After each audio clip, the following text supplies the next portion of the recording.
So today is the MLK Day of Service, a meal packing event. We're out here, there's 100 students, and the purpose of the event today is to spread awareness about food insecurity in Dallas, and also just to mobilize all of the students who want to do good and make a difference in their communities. Personally, I just like helping people because, it just puts your life in perspective, and just putting others before yourself is always something that I follow and value.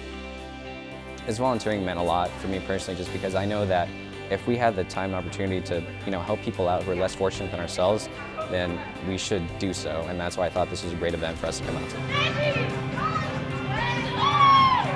Everybody can be great because everybody can serve, and that's why we're here today, so that we can unite in service and help move our community toward Dr. King's vision for a beloved community.